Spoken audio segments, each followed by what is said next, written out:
Bonjour à tous, moi c'est Touraya Mama, Food Product Developer et Quality Manager, passionnée de voyage, d'agroalimentaire, d'aventure et je vous embarque avec moi.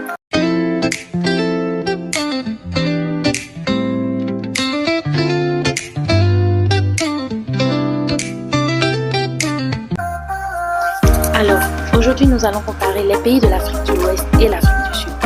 Les pays de l'Afrique de l'Ouest, notamment le Bénin, parce que c'est un pays que je connais. Je suis béninoise, donc on va comparer le Bénin, pays de l'Afrique de l'Ouest et l'Afrique du Sud sur plusieurs plans comme le niveau de vie, le coût de vie, le système de santé, le système scolaire, le système universitaire et je suis sûre que vous serez surpris de beaucoup de choses. Alors, nous allons commencer par le coût de vie. Et qui parle de coût de vie, parle d'abord de nourriture, d'alimentation. Il faut noter que la street food est très présente dans nos pays, au Bénin, en Côte d'Ivoire, à Dakar, je veux parler du Sénégal, ce qui n'est pas trop le cas en Afrique du Sud. En Afrique du Sud, la street food, ce sont toujours des petits shops, c'est pas les bonnes vendeuses qui vendent de la nourriture. Alors, ce qui fait que la nourriture en général pourrait revenir moins cher au Bénin qu'en Afrique du Sud. Par contre, la qualité est très accessible en Afrique du Sud qu'au Bénin. C'est-à-dire un restaurant égal, à standing égal, les repas seront moins chers dans un restaurant en Afrique du Sud qu'au Bénin. Quand vous payez du poisson braisé à 6 000, 7 000, ici c'est, je ne dirais pas beaucoup moins cher, mais c'est raisonnable. On pourrait être dans les 4 000, 3 000. Le deuxième point par rapport au niveau de vie, c'est bien sûr le logement. Pour louer un studio, un simple studio à Cotonou, vous devez prévoir en moyenne 150 000, ce qui équivaut environ à 230 €. Et quand vous cherchez un studio à Johannesburg, Joburg, vous le trouvez peut-être à 5 000 rands, ce qui équivaut environ à 250 €. Donc sur le plan du logement, je dirais, comparer Johannesburg à Cotonou, les prix sont approximativement les mêmes. Par contre, vous avez beaucoup de logements avec beaucoup plus de facilité, en Afrique du Sud, bien sûr, qu'au Bénin. Il y a beaucoup d'estates, je ne connais pas le mot en français, mais ce sont les grands domaines où il y a plusieurs villas, plusieurs bâtiments, plusieurs appartements, avec des facilités comme un gardien, la sécurité, et toujours au même prix que celui de Cotonou. Donc je le trouve beaucoup plus accessible ici. Par contre, ça dépend des villes. À Durban par exemple, c'est encore moins cher. Et Cape Town est doublement plus cher. À Cape Town, vous pouvez louer un studio à 10 000 rands, ce qui équivaut environ à 500 €, c'est-à-dire le double. Donc voilà, ça va dépendre des villes. Par contre, Abidjan, quand je compare Abidjan à Cape Town, je dirais que les loyers peuvent être pareils. Je peux dire que Abidjan est un peu plus cher. Dakar, c'est le summum même des logements chers. Et ce qu'il faut retenir sur le logement, ça c'est quand vous louez pour vous-même à long terme. Mais par rapport aux hôtels, par rapport aux Airbnb, clairement les hôtels ici sont beaucoup plus accessibles. À standing égal bien sûr, que ceux de Cotonou, que ceux d'Abidjan, que ceux de Dakar. Je commence par Cotonou parce que Cotonou c'est le plus accessible par rapport à Abidjan, à Dakar, ainsi de suite. Toujours sur le plan du coût de vie, il y a Internet qui ici est légèrement moins cher. Alors là, à 1 €, 2 € près, légèrement moins cher. Pour un forfait illimité au Bénin, vous payez 25 000 et ici vous payez pareil. Mais la vitesse reste bien sûr meilleure ici. Mais c'est la connexion du Bénin n'est pas mal du tout. Hein? Elle n'est pas mal du tout. Eh bien, on va comparer maintenant l'immobilier. L'immobilier, c'est un point qui m'a beaucoup choqué. C'est l'un des points qui m'a beaucoup surpris. Une maison en Afrique du Sud coûte moins cher qu'au Bénin. Bien sûr, à vie légale, une maison en Afrique du Sud coûte moins cher qu'une maison au Bénin, malgré toutes les infrastructures qu'il y a ici, mais je pense que c'est l'accessibilité aux matériaux de construction qui élève autant les prix au Bénin par rapport à l'Afrique du Sud.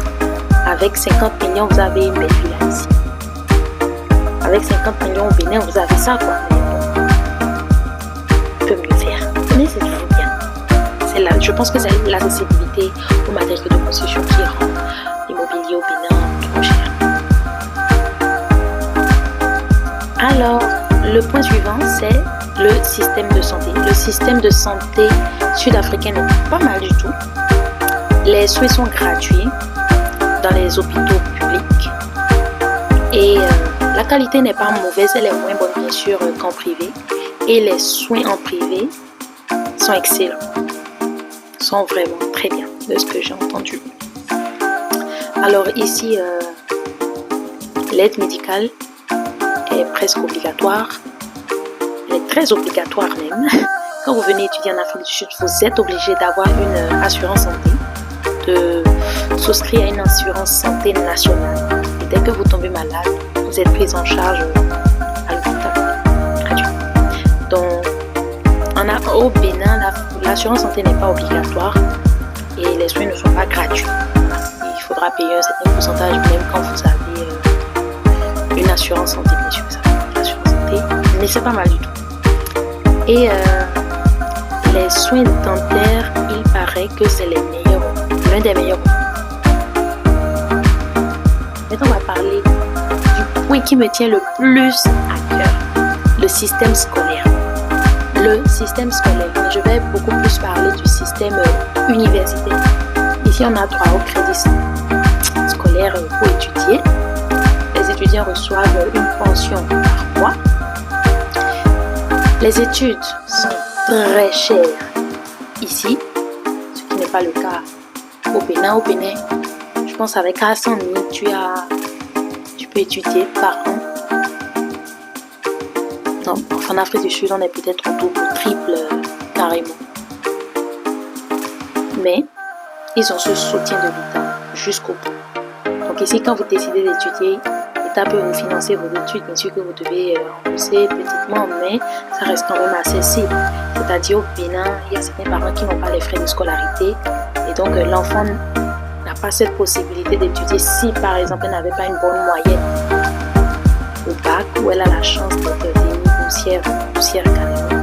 En Afrique du Sud, vous avez cette chance de continuer en recevant l'argent par mois. Ça, je trouve que c'est pas mal. C'est pas mal du tout. Donc ça, c'est un point très important qui, moi, me touche particulièrement. Je vois les étudiants sont soutenus. Je trouve que c'est pas mal. Les étudiants ont le temps de se concentrer sur leurs études. Mais est-ce que c'est le cas ici? Je ne sais pas. Et je suis sûre que si c'était le cas au Bénin, peut-être que voilà, on connaît nos Béninois, les Azores, à d'autres décalés. On les connaît. Maintenant, on va parler de la sécurité, safety. C'est une question sensible. Le Bénin est calme. Le Bénin est tranquille. Et les crimes au Bénin ne sont pas autant élevés. L'Afrique du Sud n'est pas si safe que ça. Quand vous êtes en ville, ça dépend des villes bien sûr. Johannesburg est l'une des villes les plus dangereuses de l'Afrique du Sud, où il y a des vols à l'étalage, mais aussi le port d'armes, les monnaies courantes, ce qui fait que le crime là-bas est très élevé.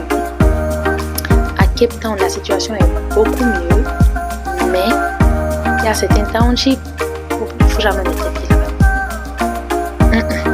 C'est mieux pour toi. Et c'est pas de simple crime, on te vole ton téléphone. Donc vous comprenez. Et il y a certains townships qui sont réputés pour être vraiment dangereux, comme Kailicha, Soweto. Mais bon, jusque là, moi ça va. Hein. Je me plains pas. Il y a certaines zones vraiment safe. Il y a certaines zones pas du tout safe. Et en général, faut être honnête. Le Bénin est trop tranquille. Le Bénin est doux. Le Bénin est tranquille et safe.